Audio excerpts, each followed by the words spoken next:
Okay, hi, welcome back to my channel. My name is Caitlin. Today's video is going to be a plan with me video. I will be using Notion, and if you'd like, you can follow along and kind of see how I use databases and everything in Notion to organize my thoughts and plan out my content. This is going to be kind of like a two-part video. So the first part is going to be a plan with me, and the second part is going to be a brand with me. What I really wanted to do this year was simplify my processes. When I started YouTube, I really didn't know what I was doing. I wasn't sure what I was going to share. I'm kind of still in that space, like I'm just exploring everything. But there's so much importance placed on thumbnails, and so I watched a ton of different videos on different types of thumbnails. That's kind of like the first thing that gets somebody to click into your video. And so I just tried all of them, and so my channel just has all of these like different fonts and different layouts, and I would like to just kind of clean that up and have a cohesive strategy moving forward that's simplified, really like easy drag and drop templates that I can make to just make everything look really streamlined, and also make it easier on me, because I often get to uploading the video and then I get to the thumbnail part and I'm like, oh shoot, I need to make a thumbnail still, and then I just start like throwing stuff together and it just doesn't make any sense. And so I've tried, here I'll show you, I've tried all these different types of thumbnails, and especially the ones with the white outline. I feel like everyone says those are like the ones that do the best, like when you outline yourself or like somebody in the photo, or like really big text.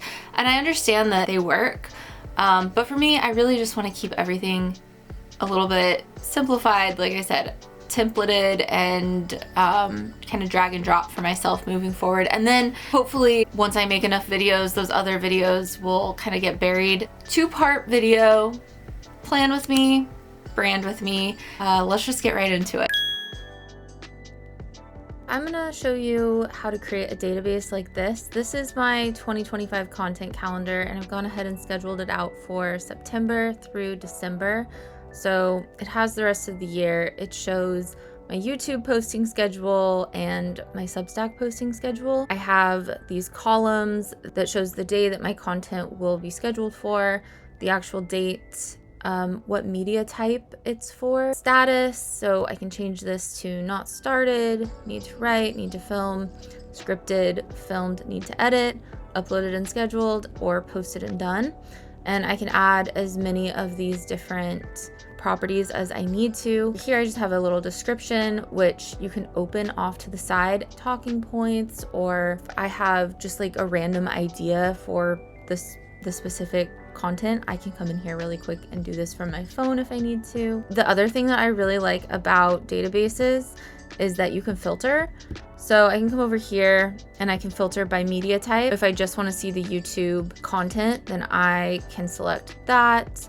Or if I just want to see Substack, then I can select that. It just filters everything down for me, which I think is just really a nice way to look at things. These are all customizable, and I just find it so helpful to get my thoughts out of my head and into just a framework of some sort. So I'm just gonna show you how I made this. You're gonna go up here and create a new page. It can be whatever you want it to be, but we could just say content calendar 2026.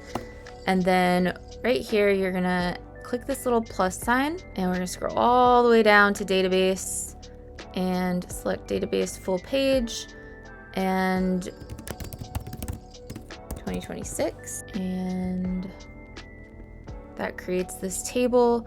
Now we can create new properties, maybe we could do content type, edit property. So right here, you're gonna add new options. So Substack, and you're just gonna click enter, and then YouTube, enter, Instagram, enter, and you're gonna do that for as many properties as you want. Then you can go in here and actually edit these properties to have different colors. So maybe Instagram is yellow, and I like to keep YouTube as red. Maybe Substack is orange, just to like tie back to the brand colors that each platform has. It kind of just helps my brain sort those things out. You can move these things around too. So say I want this to be in the front, to be the first column, I can move that there. Maybe we want to say these are notes.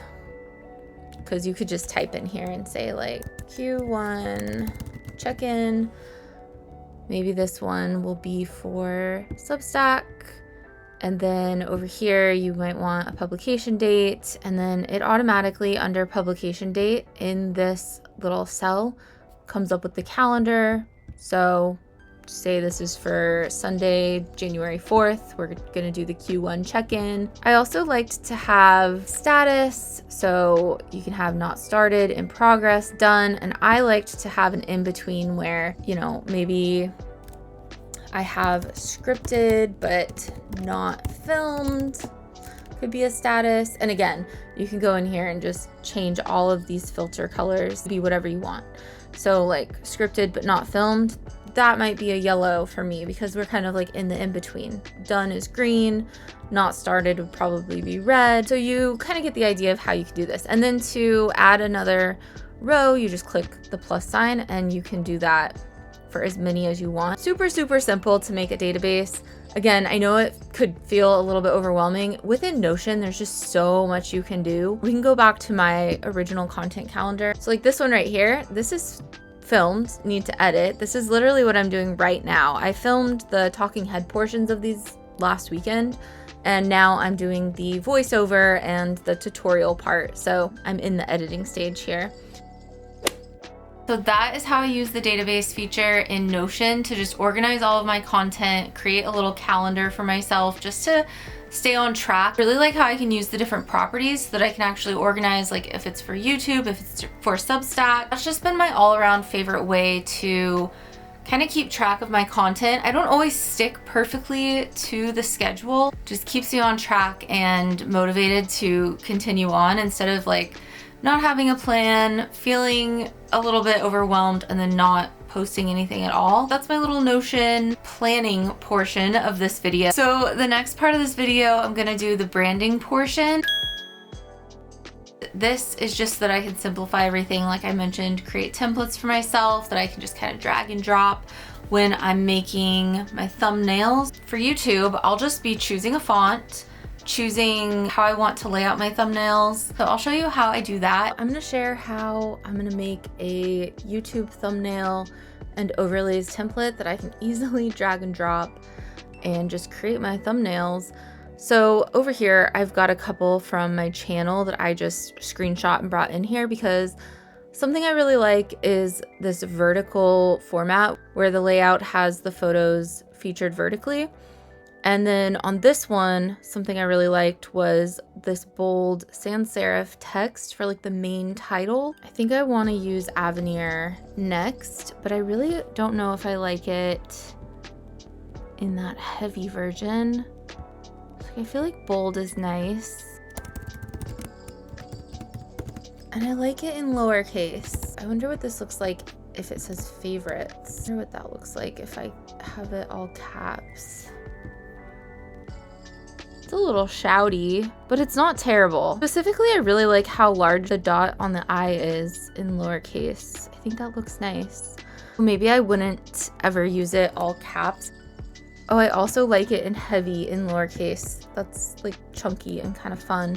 And make it say thumbnail title.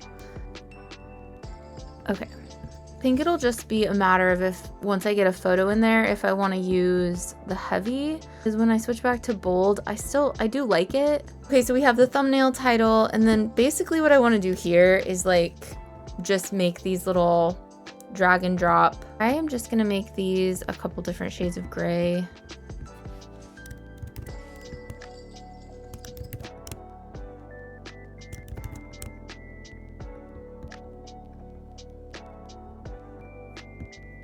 So basically that's one option, is to have my thumbnails like that.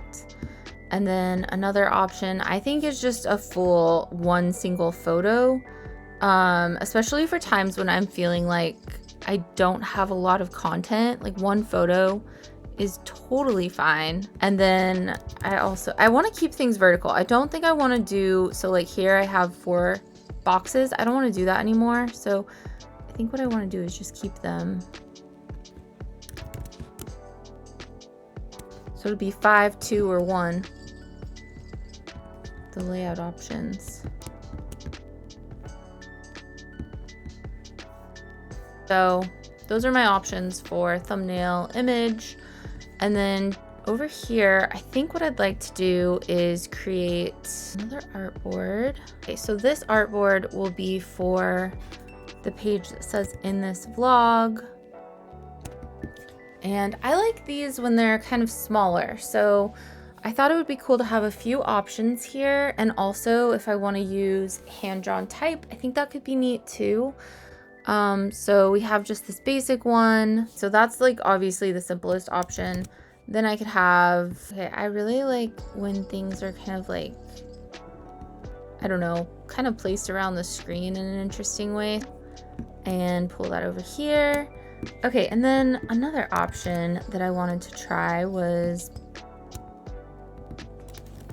date. Actually, I should put it as like exactly how I want it to look. Okay, and then I think that something like this would be better in maybe like the regular or ultra light. I don't know how that would show up on TV, but the regular could be nice. And then also just kern it out a lot.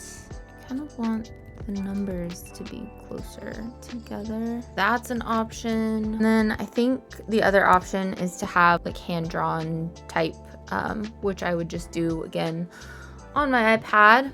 Okay, and then the other thing that I need is gonna be text overlays.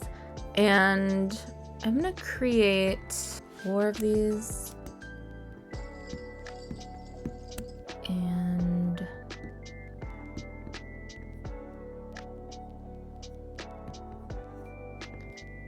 these are gonna serve as kind of those like in between overlays. So like the next day,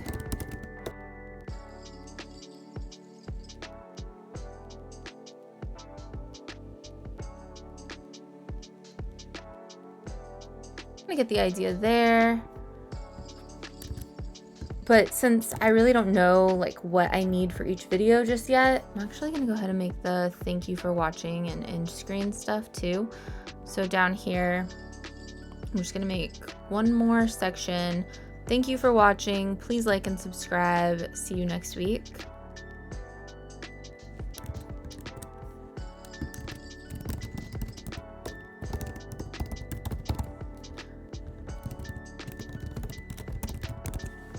So it's not necessarily like a brand book or brand guidelines by any means, but it is a really good starting point. And at least I can just open up this one file and I can easily change these out. I can export them. I can play around with how I want my thumbnail to look. Okay, I'm gonna go ahead and save that. The other thing I wanted to do in this file is select all of the font and create layers so that I can easily, because I don't need them. Okay, so we have the fonts, we have the thumbnails, and then right here, I'm just gonna call this one art. So when I drag stuff in here, I can put it on this layer. Basically, I'll just copy whatever. I guess I don't really need that one. But like this, I could just copy it into my art layer and then really easily just like lock everything if I need to. And especially when I'm playing around with the thumbnail, I feel like when there's a lot of images, it can get kind of tough to like differentiate like what layer or like what you're clicking on. So I think it'd be nice to just have the photo there. I'm actually gonna call it photos. I feel like this is a really good starting point. Let me show you my old thumbnail file. But basically I've been opening this file and just like using pieces from it every week. Like every week I make a new thumbnail and then I just like grab all of these different pieces from it, and it's just a crazy file, right? Like what is going on in here? Those videos have actually performed really well, and I know it's because I've got like a white outline around me, and then like the text is really bold and eye-catching, and you have this like call to action on this area. but I just feel like it's so techy and like just, it's not cute. It's not me, and I don't really want to use it anymore. And it's here if I need it, and I can always come back to it and try it again sometime down the road. But I think what I want to do is just really stick to this simple, clean layout moving forward. So I'm not going to use that anymore. So that is what this looks like. And then I also really wanted to pick some brand colors. For my brand colors, I'm just gonna pull these out of my head. I like to have a soft yellow that I can overlay when I don't feel like using white. Okay, so that is gonna be what I use moving forward for all of my vlog thumbnails, title overlays, and video overlays. I think it looks nice. I think I can do some fun things with it. And then also with the exception of doing some like hand-drawn elements if I want to. And then I also had this idea that honestly every single day I think about Instagram, and I'm so sick of thinking about posting to Instagram. I'm actually really sick of thinking about social media in general. Any kind of social media that demands I post daily for it to do well, to get attention. I just am tired of thinking about it. Actually, recently archived all of my photos, and I had been posting to the grid probably daily for about 13 years, and I stopped posting altogether at the end of last year. And then about mid-year, I created a new account, and I was just like, okay, I'll start over, and it'll just be like just for my YouTube and promotions and promoting my photography. And I just got fatigued with that so fast. Like, I didn't want to post daily, and then you have to post carousels and post reels, and like there's all these different strategies to posting, and that's just not fun. And what I'm planning to do is create like a static landing page. So, and I don't care if this gets likes or gets pushed in the algorithm or anything. I just want to have a spot on Instagram that if somebody were to look me up, they could go there and see exactly what I do for work and where I'm at in like the digital stratosphere of it all. I have a portfolio website, and it's set up with a kind of a grid. It's not perfect, and I'd love to redo it at some point, but that is for another day. I am not looking to redo my portfolio anytime soon. And basically what I'm gonna do is I'm just gonna take those photos, those 6 photos, and make them my Instagram landing page. And so it'll just mimic it. Now I'm just gonna put the photos there as kind of placeholder.